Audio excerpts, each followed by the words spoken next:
پیر عبد القادر جیلانی کا کہنا ہے کہ میں اگر مشرق میں ہوں اور میرا مرید مغرب میں ہو اور اس کی شلوار اتر جائے تو میں وہیں سے ہاتھ بڑھا کے اس کی شلوار اوپر کر دیتا ہوں. نہیں یقین آ رہا؟ سنیں. میرا مرید مشرق میں ہو اور میں مغرب میں ہوں اور اس کا ستر کھل جائے تو میں وہیں سے ہاتھ بڑھا کر اس کا ستر اٹھا کر. اب انہیں کوئی بندہ کہے کہ اس بات کو آپ پروف کیسے کریں گے؟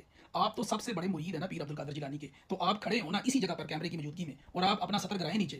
ہاں البتہ نیچے کوئی انڈر ویئر وغیرہ پہن کے ایسے نہیں، تو ستر گرائیں اور ہم ابھی دیکھ لیتے ہیں کہ وہ اپنا ہاتھ بڑھا کے آپ کا ستر اوپر اٹھاتے ہیں کہ نہیں اٹھاتے. اور اگر آپ ایسا نہیں کرتے اور یقیناً آپ ایسا نہیں کریں گے تو سمجھ جائیں کہ یہ بندے 2 نمبر ہیں اور یہ اپنی کہانی سنا رہے ہیں. افسوس کہ جو بے ایمان ہوتا ہے اس کی مت ماری جاتی ہے.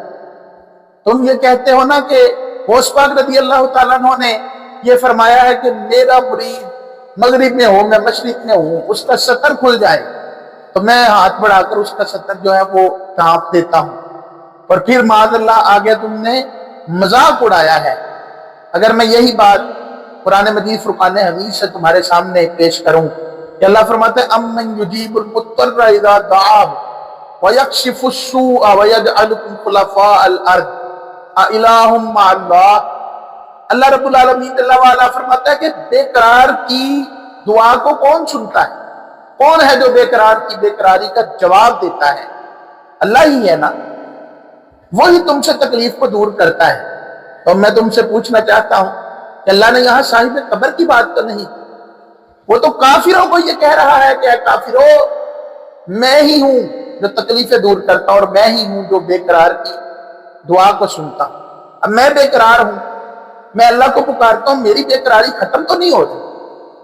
میں کہتا ہوں یا اللہ میں مصیبت پھنسا ہوں اور مجھے تو نجات عطا فرما، تو میں فوری نجات پا تو نہیں جاتا.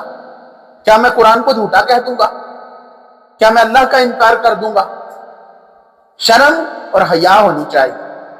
اگر کوئی بے دین بندہ تم پر یہ اعتراض کرتے کہ تم کہتے ہو کہ خدا تمہیں فوری جواب دیتا ہے، اجیب دعوت الداعی اذا دعان، میں دعا کرنے والے کو جواب دیتا ہوں تب اذا دعان، وہ جب بھی مجھے پکارتا ہے. تو جب بھی پکارتا ہے تب ہی وہ جواب عطا فرماتا ہے. پھر میری مصیبت کیوں نہیں دور ہوتی؟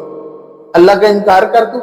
نہیں، اللہ رب العالمین ہے، لیکن مشیت الہی یہ ہوتی ہے کہ اس وقت اس کی تکلیف دور نہیں کرتی.